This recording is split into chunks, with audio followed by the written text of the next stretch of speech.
I was raised in and still live in a very small town where I am well known as a retired teacher and as a parish member and as a Tai Chi instructor.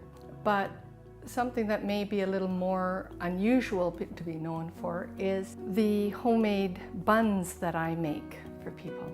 I make them at Christmas and Easter. I make them for funerals and family gatherings. I make them for community bake sales and for potluck dinners. I make them for students that are returning home and for friends and family that are in need. I've often made over 2,000 buns in about a 4-month period. Well, in the Gospel of John in chapter 6, Jesus also talked about feeding people. I do make these buns to feed people's bodies, but my hope is that they will see the hospitality and the love that is behind the gesture of making these. Jesus is being followed by some of the 5,000 that he had just fed, and they were still asking him for even more signs to perform. And he says to them very earnestly, "Most assuredly I say to you, you seek me not because you saw the signs, but because you ate of the loaves and you were filled. Do not labor for food that perishes, but for the food which endures to everlasting life." Jesus reminded all of the people of the manna that God gave to the people in the desert, that he gave to the Israelites.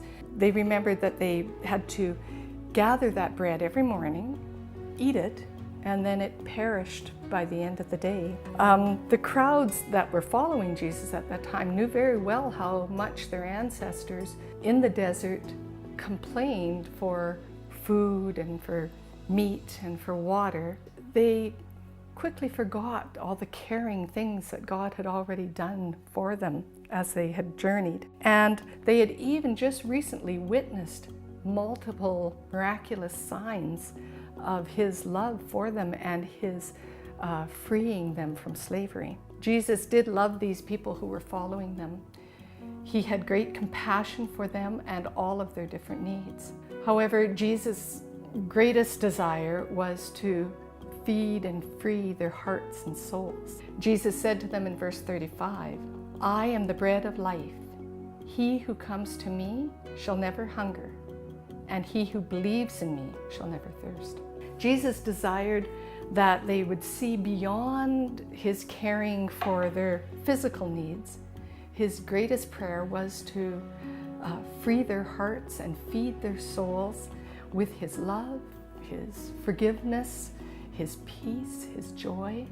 Jesus knew that this would be hard for some people following him that day. In fact, he said, "I say to you, you have seen me, yet you do not believe."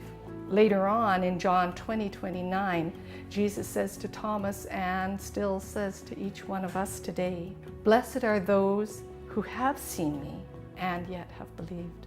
When we receive the Eucharist, or we read or hear the Word of God, when we look at the beauty of nature, let us stop and look a little more deeply into the great love that God is giving to our world.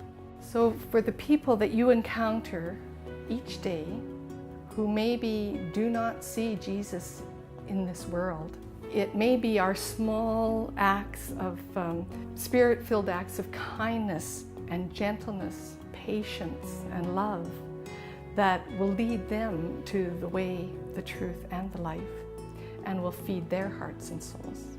So for me, as I follow Jesus, I'll just keep baking and giving out my own little bit of bread.